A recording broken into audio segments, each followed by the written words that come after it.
ఇప్పుడు మనం చూస్తున్నాము మహిళా పోలీసులు అక్కడ ఖచ్చితంగా 10 నుంచి 12 మంది మహిళా పోలీసులు ఉండగా కూడా ఒక అధికారి ఉన్నతాధికారి పోలీసులు అక్కడ వెళ్ళి మహిళలను పట్ల అజాగ్రత్తగా ఆమెతోని ఎలా పడితే అక్కడ చేయబెట్టేసి గుంజండి ఆమెను గుంజండి అనుకుంటా మనం విజువల్ చూస్తున్నాము. ఆ ఆడియో కూడా మనకు చాలా చెవులకు వచ్చినట్టుగా మనకు గుచ్చినట్టుగా మనకు వినిపిస్తుంది. ఆ నేపథ్యంలో వెంకటరెడ్డి గారు బీజేపీ నాయకులు, మీరు ఇప్పుడు లైన్లో ఉన్నారు, బీజేపీ నాయకులైన వెంకటరెడ్డి గారు మీరు చెప్పండి, ఇప్పుడు ప్రస్తుతం ఏదైతే పాలన చేస్తున్నారో ఆ ప్రభుత్వానికి సంబంధించింది ఈరోజు చాలా ఖచ్చితంగా మనం చూస్తున్నాం. పోలీసులు ఎంత దురుసుగా పరిచించారో, మహిళల పట్ల ఎంత అగౌరవంగా పరిచించారో, వారిని చీరలు బట్టి చేతులు బట్టి లాగారు. పోలీసులు, మహిళా పోలీసులు ఉండగా కూడా ఒక ఇంత దుర్మార్గమైన పరిస్థితి మన ఆడబిడ్డలకు పట్టింది. కాబట్టి మీరేమంటారండి వెంకటరెడ్డి గారు, చెప్పండి. మీ ఆడియో కొంచెం అన్మ్యూట్ చేయండి సార్ ప్లీజ్. ఆడియో అన్మ్యూట్ చేయండి. అన్మ్యూట్ చేశాను రావట్లేదు ఇప్పుడు. ఇప్పుడు వస్తుంది సార్, ప్లీజ్ క్యారీ ఆన్. ఇప్పుడు కాంగ్రెస్ పార్టీ అధికారంలోకి రాకముందు రకరకాల హామీలు ఇచ్చారు, రకరకాల వాగ్దానాలు ఇచ్చారు. 6 గ్యారెంటీలు, రుణమాఫీ, ఇంకొక 400 అంశాల్లో ఈ ఆశా వర్కర్స్ కూడా వాళ్ళకి జీతాలు పెంచుతాము, తప్పకుండా మా కాంగ్రెస్ పార్టీకి ఓటే అని చెప్పి వాళ్ళని వాడుకొని ఇప్పుడు మరి అదే 1 year అయిన తర్వాత పెండింగ్ బిల్లులు కానీ లేకపోతే వాళ్ళ జీతాలు పెంచమని చెప్పి మెమోరండం ఇద్దామని పోతే వీళ్ళ మీద అటాక్ చేయడం అనేది దుర్మార్గమైన చర్య.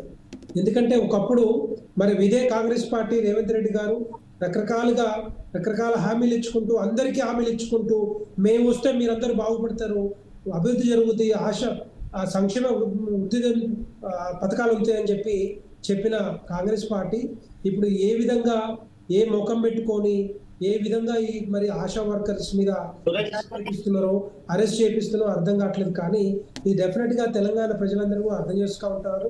ఎందుకంటే వాళ్ళు చేసిన పనులు, వాళ్ళు చెప్పిన విషయాలు అమలు చేయలేక, చేతగాక, ఆర్థిక వృద్ధిని పెంచలేక, ఆర్థిక స్థితిని పెంచలేక, ఇన్వెస్ట్మెంట్స్ రాబట్టలేక, ఉన్న వాటిని కూడా సరిగ్గా ఉపయోగించుకోకుండా మరి వీళ్ళు పరిపాలన సాగిస్తూ ఉన్నారు.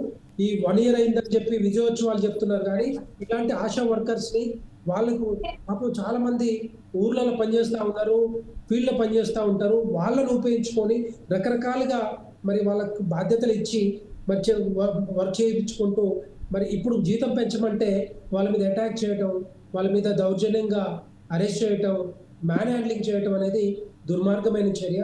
ఇదంతా తెలంగాణ ప్రజలందరూ గమనిస్తూ ఉన్నారు. భారతీయ జనతా పార్టీ తరఫున డిమాండ్ చేసేది ఏంటంటే ఈ ఆశా వర్కర్స్ కు మీరే చెప్పిన ఏవైతే హామీలు ఉన్నాయో, ఏదైతే పెంచుతామని చెప్పారో, ఏవైతే పెండింగ్ బిల్లులు ఉన్నాయో అవి మీరు క్లియర్ చేస్తే ఈ రాద్ధాంతం ఉండదు కదా, రాద్ధాంతం ఉండేది కాదు కదా, ముందుకు వచ్చేటోళ్ళు కాదు కదా. ఇవన్నీ ఎందుకు చేయలేకపోతున్నారు, ఎందుకు చేత కావట్లేదు, ఎందుకు ఒక ప్రెస్ నోట్ కూడా ఇవ్వట్లేకపోతున్నారు రాష్ట్ర ప్రభుత్వం, ముఖ్యమంత్రి గారు కానీ ఇవన్నీ కూడా బేషరతుగా వాళ్ళ మీద ఉన్న ఏదైతే అరెస్ట్ చేశారో వాళ్ళందరూ రిలీజ్ చేసుకుంటూ కేసులు పెట్టకుండా వాళ్ళకి కావాల్సిన డిమాండ్లను నెరవేర్చాల్సిందిగా భారతీయ జనతా పార్టీ డిమాండ్ చేస్తూ ఉంది.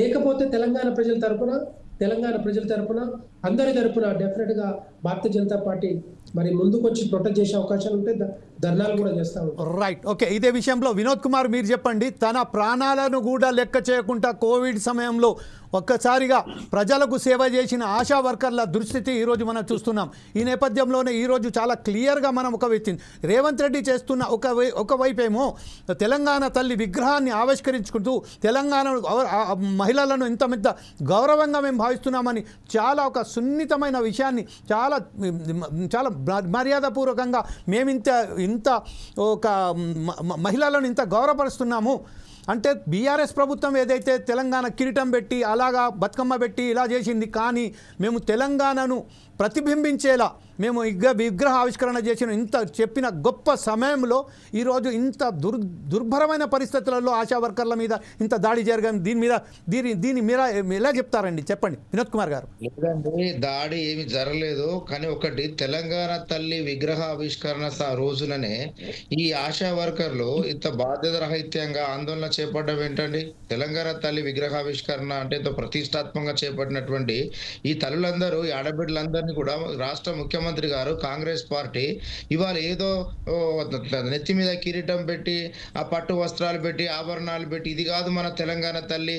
సాధారణంగా మన ఇంట్లో మన తెలంగాణ తల్లి మన కంటికి ఏ రకం కనబడుతుందో అని ఆ రకంగా ఒక సాధారణంగా మన కళ్ళకు ప్రతిబింబించేలాగా తెలంగాణ తల్లి రూపంలో, వాళ్ళ రూపంలో, ప్రతి ఒక్కరిది నా రూపం అని తెలంగాణ తల్లి ఆడపడుచు భావించే రూపంలో తెలంగాణ తల్లి విగ్రహాన్ని స్థాపిస్తా ఉంటే ఈ ఆశా వర్కర్లు కొంచెమైనా బాధ్యత ఉండదండి వీళ్ళకి?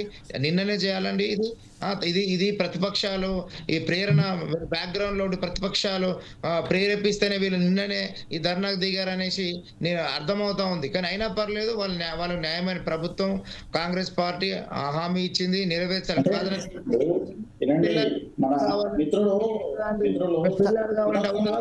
వినోద్ కుమార్ గారు ఏదో చెప్పబోతున్నారు. వినోద్ కుమార్ గారు ఏం చెప్తున్నారు సార్? చెప్పండి వినోద్ కుమార్ గారు.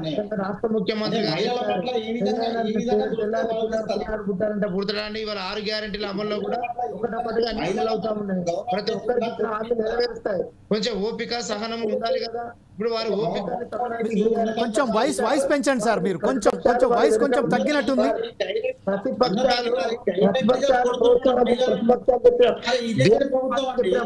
BRS party very good. ఒకసారి వినోద్ కుమార్ గారు నరేందర్ గారు ఏదైతే మాట్లాడుతున్నారో ఒకసారి ఇందాం మనం. మీకు ఇచ్చిన హామీని కాంగ్రెస్ పార్టీ తప్పక నెరవేరుస్తుంది. రాష్ట్ర ముఖ్యమంత్రి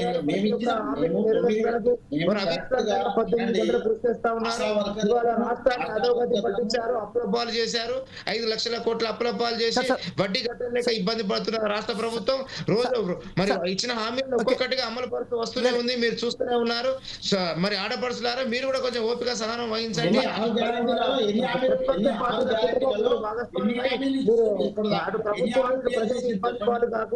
ఇవాళ మంచిగా సక్రమంగా మీ విధులు మీరు నిర్వర్తించుకుంటూ మీ న్యాయమైన డిమాండ్ నెరవేర్చడంలో ఖచ్చితంగా నెరవేరుస్తుంది ప్రభుత్వాన్ని మీరు నమ్మకంగా ఉండండి. మీ విధులను మీరు ఒక బాధ్యతాయుతంగా నెరవేర్చమని మీరు అంటే అందరికీ.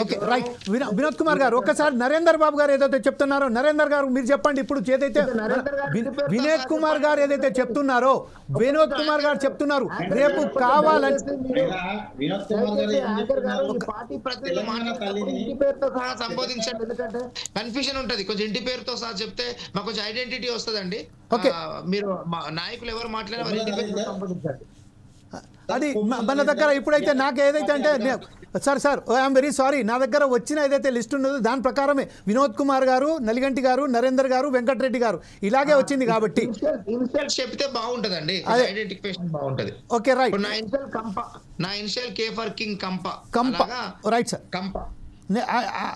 Right sir, definitely I will go through with this one, but at the same time just I want to talk మన నరేందర్ గారు మీ ఇంటి పేరు చెప్పండి సార్ ఒకసారి ఇదే సమయంలో.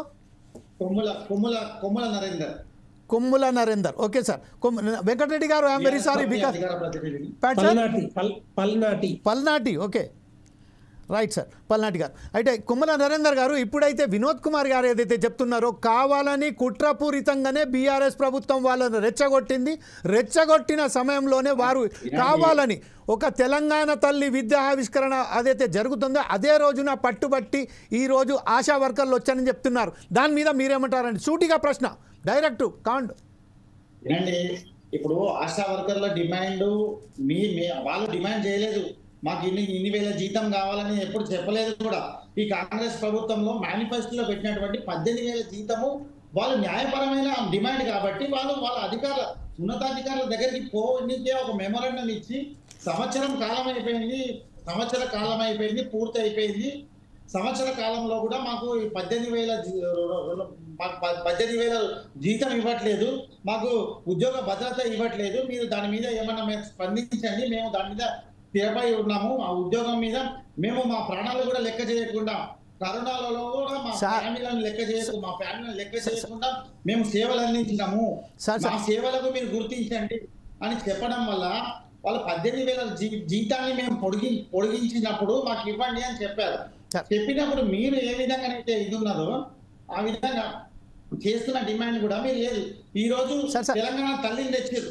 నరేందర్ గారు, ఇప్పుడు మన మన మన మన మన కంప వినోద్ కుమార్ ఏదైతే అడిగారో చాలా క్లియర్గా అతను ఏమడిగానే కావాలని బీఆర్ఎస్ ప్రభుత్వం బీఆర్ఎస్ నాయకులు రెచ్చగొట్టి తెలంగాణ విగ్రహ ఆవిష్కరణ దినంలోనే తీసుకొచ్చారు అని చెప్పారు. దాని మీద సమాధానం చెప్పండి.